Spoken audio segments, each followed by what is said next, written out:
Yo, how's it going, guys? I'm definitely not in the mood for what I'm about to do, which is go down to the oval and do a recovery session. It's going to involve some juggling, little bit of jogging around the oval, working on some skills. Nothing too intense, but just working on those ball skills and making sure that I'm improving. I had some stuff on today, so if we look outside, this is the sort of light we're dealing with.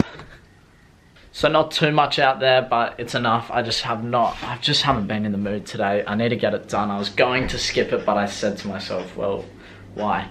Why not just get out there, get on the grind and go get it done? So I'm gonna catch you guys down at the oval. It's pretty dark down here. We got some cool light in the background. To start off with, I'm going for a lap around the oval. I'll probably do around, it says 10 minutes, so that's probably about 3 laps in total. And when I'm going around, I'm going to be working on a skill. So the skill I'm going to be working on, seeing as I haven't done any of this in ages, I'm going to start off very simple. It's going to be scissor, whether it's left foot, right foot, as well as double scissors. Really working on dropping the shoulder and pushing off those feet, because since my injury, it's something that I've struggled with in games. So if I can perfect that scissor in a month, then I'll be set to go. So I'm going to do that now. It's a shame that it's dark. I can't really show you myself going around the oval, but then I'll get into something else after this. So for this one, it's going to be juggling over the rugby post, getting it from one side to the other. I have a minimum of 2 touches and a maximum of 4 we're gonna go with. No bounces allowed. I have to get to 20 before I can leave, or before I can move on to the next thing. I don't know whether you call this just unlucky or poor touches, but have a look at this. This was like my first 3 attempts, all straight into the crossbar.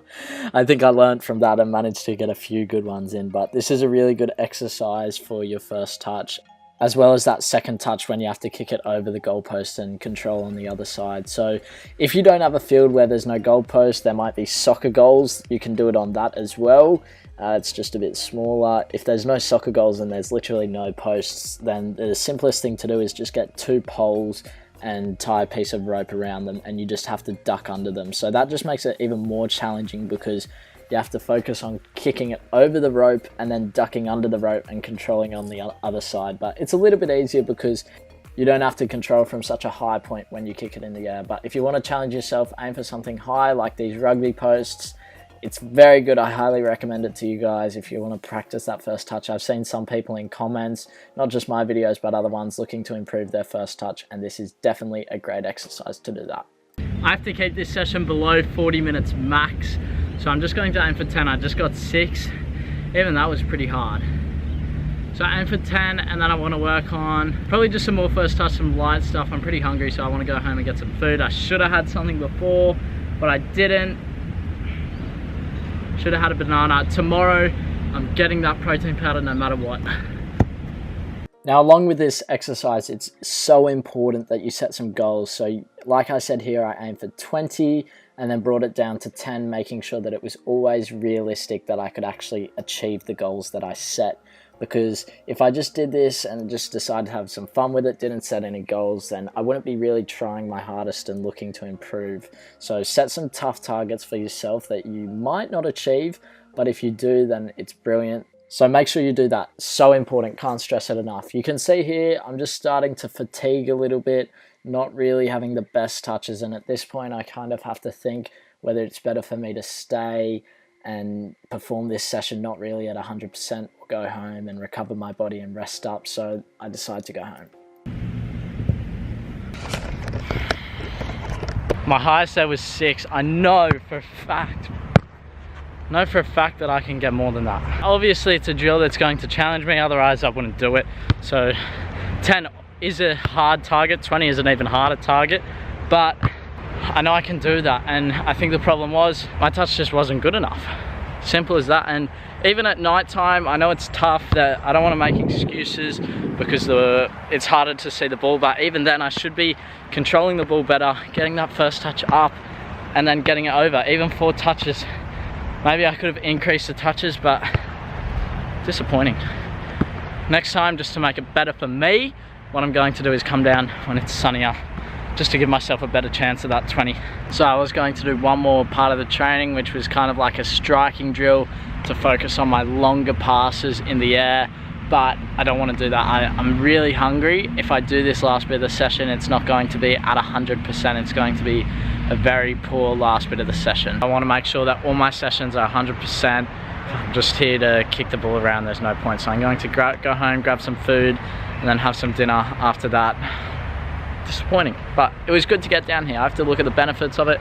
I've come down here first time in ages for a recovery session. Now I have to build on that. So next week I'm going to... Why am I so blurry? That's better. So next week I'm going to get down here earlier when the sun's up.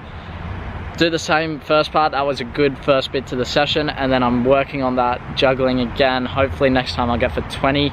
If not, go for 10, and then I can finish off with the last part of the session that I had planned. Anyway, I'm off home now. I'll catch you guys at home. Bit of a flashback when I used to go to the park with my dad every so often when I was younger. Oh, not so much younger, it was probably only a couple years ago. I remember a couple times I didn't actually eat any food before I left, and I felt exactly how I feel now. It's so bad. Not only does it feel bad, but it's so bad for my body, so I need to make sure I can't make the excuse that I don't have the protein stuff and I'm getting it tomorrow. I can't make any of that, because the fact is that I needed to have food before, and the protein stuff is a food to have after for recovery. So I looked at the bananas, there was one there which was off. I should have had something, maybe some yogurt, some potato salad, there's some mashed potato up there, some rice. Any sort of carbs that will give me that energy to keep going, because that was poor. So if I had to give myself a rating on nutrition today, it would be pretty low, maybe a 3 out of 10 if that. Disappointing, very disappointing. So next time, it's always a learning curve. I make these mistakes, next time I learn from it and hopefully either not make this mistake again or not make it as bad.